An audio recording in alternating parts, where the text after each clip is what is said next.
하나님의 말씀 시편 119편 161절에서 176절까지의 말씀입니다. 시편 119편 161절에서 마지막 176절까지 우리 한 목소리로 같이 읽도록 하겠습니다. 161절입니다. 고관들이 거짓으로 나를 핍박하오나 나의 마음은 주의 말씀만 경외하나이다. 사람이 많은 탈취물을 얻은 것처럼 나는 주의 말씀을 즐거워하나이다. 나는 거짓을 미워하며 싫어하고 주의 율법을 사랑하나이다. 주의 의로운 규례들로 말미암아 내가 하루 7번씩 주를 찬양하나이다. 주의 법을 사랑하는 자에게는 큰 평안이 있으니 그들에게 장애물이 없으리이다. 여호와여, 내가 주의 구원을 바라며 주의 계명들 행하였나이다. 내 영혼이 주의 증거들을 지켰사오며 내가 이를 지극히 사랑하나이다. 내가 주의 법도들과 증거들을 지켰사오니 나의 모든 행위가 주 앞에 있음이니이다. 여호와여, 나의 부르짖음이 주의 앞에 이르게 하시고 주의 말씀대로 나를 깨닫게 하소서. 나의 간구가 주의 앞에 이르게 하시고 주의 말씀대로 나를 건지소서. 주께서 율례를 내게 가르치심으로 내 입술이 주를 찬양하리이다. 주의 모든 계명들이 의로움으로 내 혀가 주의 말씀을 노래하리이다. 내가 주의 법도들을 택하여 싸우니 주의 손이 항상 나의 도움이 되게 하소서. 여호와여, 내가 주의 구원을 사모하여 싸우며 주의 율법을 즐거워하나이다. 내 영혼을 살게 하소서. 그리하시면 주를 찬송하리이다. 주의 규례들이 나를 돕게 하소서. 이른 양같이 내가 방황하오니 주의 종을 찾으소서. 내가 주의 계명들을 잊지 아니함이니이다. 아멘. 오늘 말씀의 제목은 주의 말씀으로 기뻐하고 찬양하라 라는 제목으로 말씀을 나눕니다. 오늘 이제 본문으로 시편 119편이 이제 마무리를 짓게 됩니다. 오늘 본문에서 시인은 말씀을 경외하는 자로서 말씀에 대한 열정, 확신 이걸 토로하면서 말씀에 약속된 그 구원과 인도의 실현을 간구하고 있습니다. 시인은 161절에서 보듯이 고관들의 그 거짓 모함으로 인해서 마음이 요동치는 그런 경험을 했습니다. 이런 상황 속에서 시인이 버틸 수 있었던 것은 그가 한결같이 하나님의 말씀을 경외하고 즐거워하고 사랑했기 때문에 이 일이 가능하게 됩니다. 그래서 시인은 매 절마다 반복해서 어떤 내용을 쓰고 있냐면 하나님을 사랑한다, 주의 말씀을 즐거워한다, 이런 고백을 후렴구처럼 사용을 하고 있습니다. 특히 162절을 보시면은 하나님의 말씀을 뭐처럼 즐거워한다라고 얘기하냐면 많은 탈취물을 얻은 것처럼 즐거워한다, 이런 표현을 써요.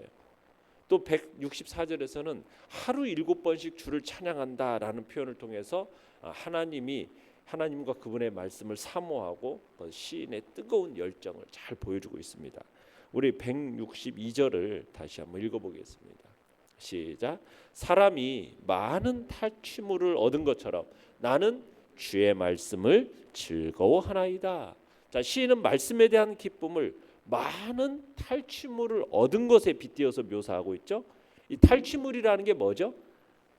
전쟁에서 승리한 군사들이 얻게 되는 전리품을 의미하는 겁니다.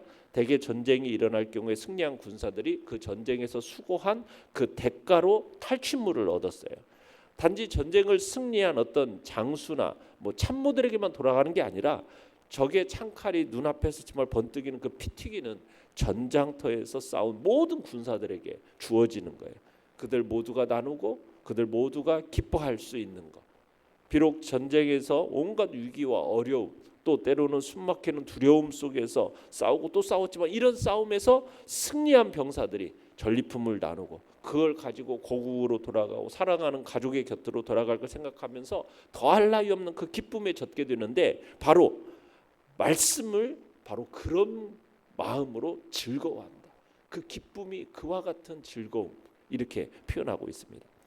내용과 철문제 1번을 보시면 시인은 율례와 계명으로 인해서 어떻게 반응합니까? 자, 시인은 한결같이 주님의 말씀을 경외하고 즐거워하며 사랑했기 때문에 그 기쁨으로 하루 7번씩 찬양함으로 반응합니다. 또 율례와 계명을 통해 깨달은 부분을 찬양하면서 하나님께 영광을 돌려요. 자, 164절 읽어볼까요? 시작. 주의 의로운 규례들로 말미암아 내가 하루 7번씩 주를 찬양하나이다. 자, 그다음 171절, 172절도 읽어보겠습니다. 171절, 172절 시작. 주께서 율례를 내게 가르치심으로 내 입술이 주를 찬양하리이다. 주의 모든 계명들이 의로움으로 내 혀가 주의 말씀을 노래하리이다. 자, 164절에서는 내가 하루 7번씩 주를 찬양하나이다. 자, 여기서 7번이라는 말은 하루에 시간을 정해놓고 7번씩 하나님을 찬양한다 이런 말을 의미하는 게 아니라 7이라는 숫자가 어떤 숫자죠? 완전 숫자, 완전함, 계속 이런 의미가 들어 있습니다. 그러니까 하루에 그냥 딱 7번이라는 어떤 표현을 썼다라기보다는 쉬지 않고 온전히 주님을 찬양하게 힘쓰겠다 이런 표현입니다.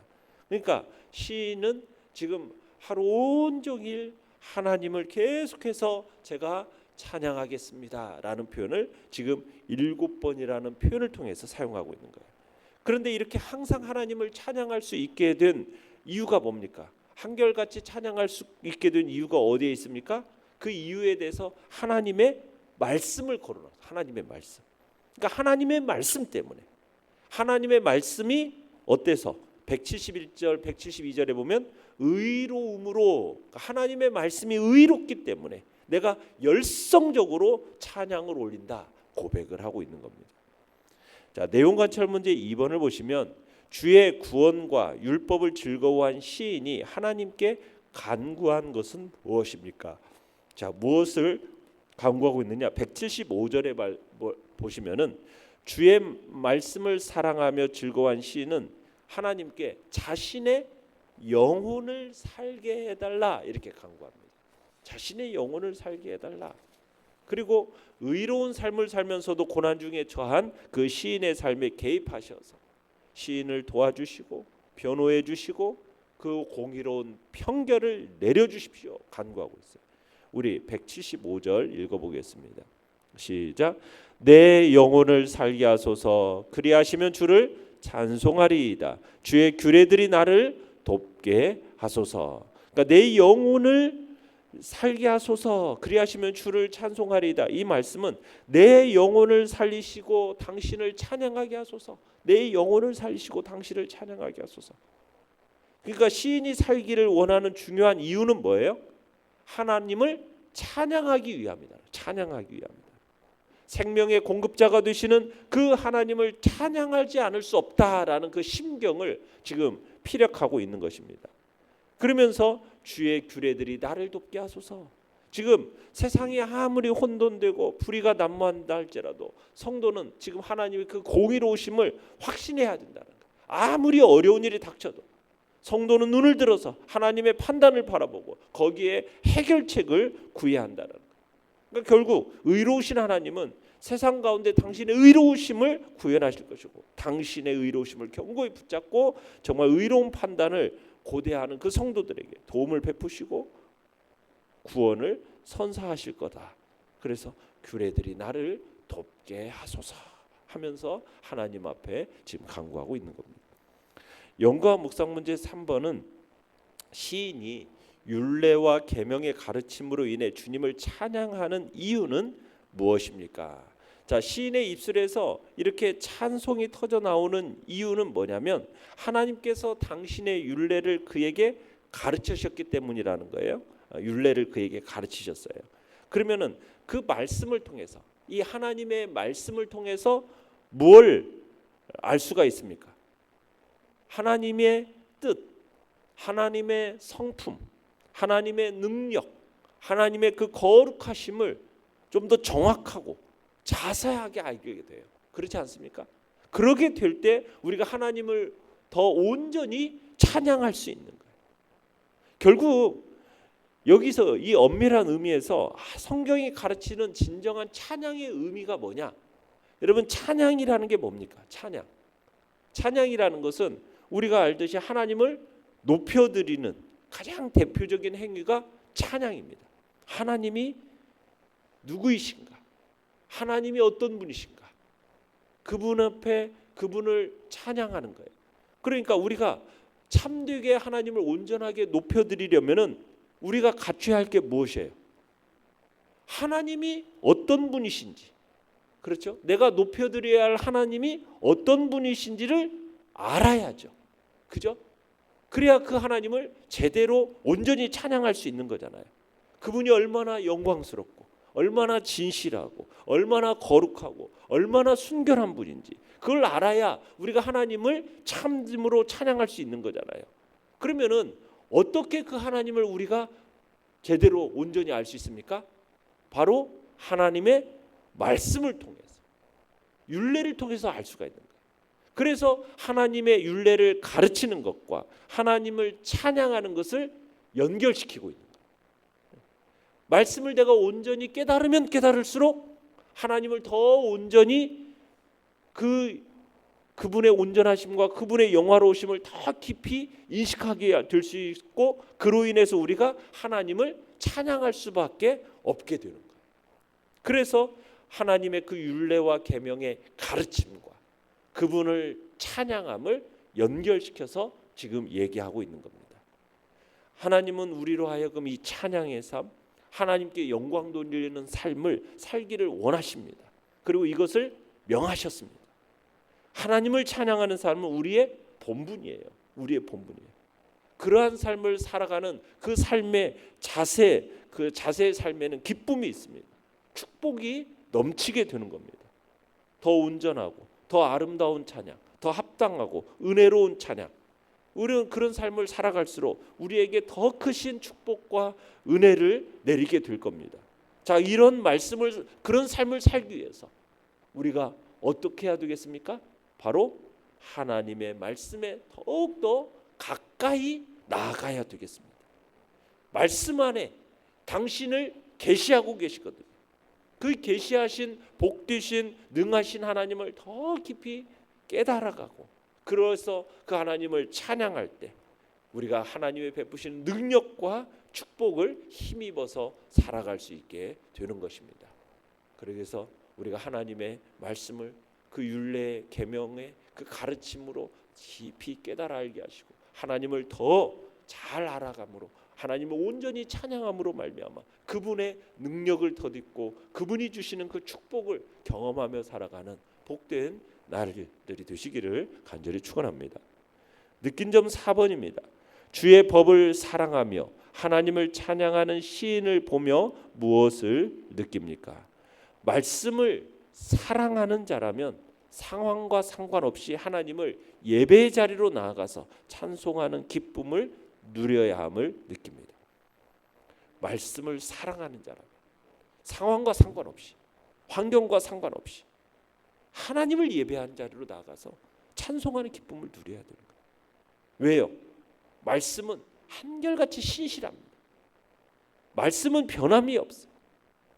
그래서 말씀을 우리가 한결같은 자세로 정말 7번씩, 하루 7번씩 온전한 심령을 가지고 하나님을 찬양하고 하나님을 향해서 기쁨과 감사와 영광의 노래를 변함없이 돌려드려야 하는 것입니다. 주의 법을 사랑하고 하나님을 찬양하는 것이 우리의 마땅한 바인 거죠. 오늘날 어떻게 보면 많은 사람들이 이런 찬양과 무관한 삶을 살아갑니다.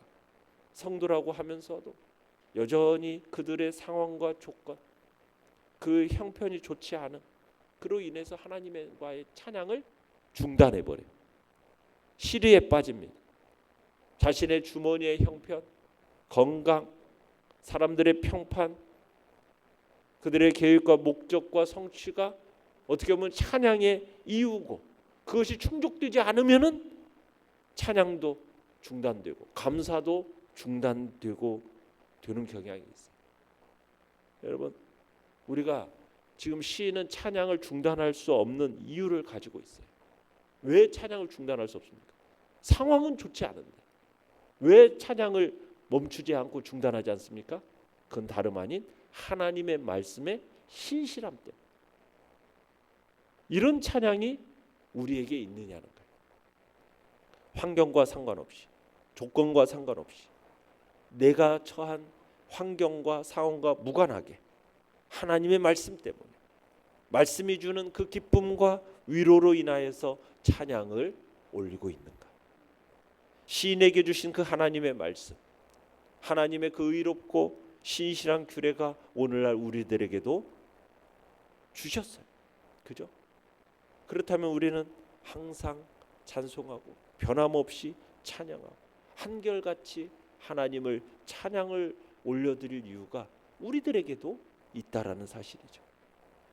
우리는 우리의 찬양이 우리의 상황과 환경, 또 내가 처한 형편, 이런 것과 무관하게 항상 변함없이 한결같이 찬양하는 자리에 있기를 바랍니다.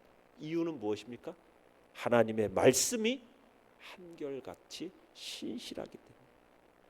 인생은 인간의 힘으로 풀 수 없는 수많은 난제들을, 그런 것들로 엮여져 있습니다. 이러한 문제들은 우리 스스로의 힘만으로는 빠져나올 수가 없어요. 빠져나오려고 우리가 몸부림치면 몸부림칠수록 마치 뭐와 같은 거예요. 더 깊은 수렁에 빠지게 되는 늪과 같은 것이 우리 스스로의 힘으로 빠져나오려는 난제에서의 인생의 난제입니다. 인생의 난제는 절망의 늪이에요. 그런데 그 늪과 같은 절망 속에서 우리가 건짐받을 수 있는 유일한 방법은 무엇이냐? 시편 119편에서 끊임없이 계속해서 얘기했던 건 뭐예요? 말씀을 경외하며 말씀에 대한 온전한 믿음과 확신입니다. 그걸 끊임없이 얘기했어요.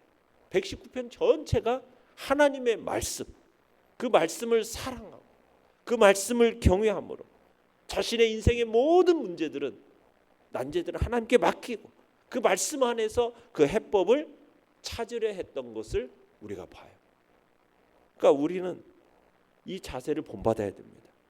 말씀에 대한 사모함, 말씀에 대한 열정, 믿음으로 인생을 슬기롭고 능력 있게 대처해 나가고 마지막 날 완전한 구원을 성취할 수 있는 그런 복된 인생이 우리 모두가 되기를 간절히 바랍니다. 다른 데서 우리가 문제 해결점을 찾는 것이 아니라 끊임없이 어디로 돌아가야 됩니까? 말씀으로 돌아가야 됨을, 그 말씀 안에서 상황과 환경 없는 신실한 한결같은 그 말씀 안에서 승리의 복된 자리에 우리 모두가 있기를 간절히 바랍니다. 결단과 적용 5번입니다. 내가 주님께 자주 올려드리는 찬양은 무엇입니까? 내 영혼을 살리기 위해 내가 결단하고 실천해야 할 것이 있다면 무엇입니까? 찬송을 뭐라고 얘기하죠? 곡조 있는 기도라고 얘기하죠. 곡조 있는 기도. 그러니까 오늘도 하나님께서 주시는 말씀을 우리가 충만하게 누리시기를 바라고, 곡조 있는 기도인 찬송을 통해서 여러분의 영혼이 소생하는 기쁨을 누리시는 그런 복된 하루가 되시기를 간절히 축원합니다. 오늘의 기도 같이 읽겠습니다. 시작. 말씀의 기쁨으로 충만케 하시고 곡조 있는 기도인 찬송을 통해 주님께 영광 돌리게 하소서. 아멘. 말씀을 생각하며 기도하시고요. 연약한 우리의 지체들을 위해서 기도해 주시기 바랍니다. 이 나라와 이 민족을 위해서 기도해 주시고, 또 하나님 이 나라를 이끌 나갈 지도자를 하나님 잘 또 세우게 해달라고 기도해 주시며, 특별히 이제 우리가 전도 새생명 전도 축제를 위해서 기도합니다. 모든 성도들이 마음을 모아서 참으로 구원의 역사를, 또 내 주변에 죽어가는 영혼을 살려내는 그런 귀한 사명을 우리들이 감당해내는 복된 자리, 그래서 많은 이들이 주님 앞에 나와 구원과 생명의 역사를 이루어나가는 복된 은혜의 역사를 이루어달라고, 또 섬기는 또 많은 우리 교회의 지체들 또 잘 감당할 수 있고 잘 준비할 수 있게 해달라고. 주여, 우리 3번 부르짖으며 나갑니다. 주여, 주여.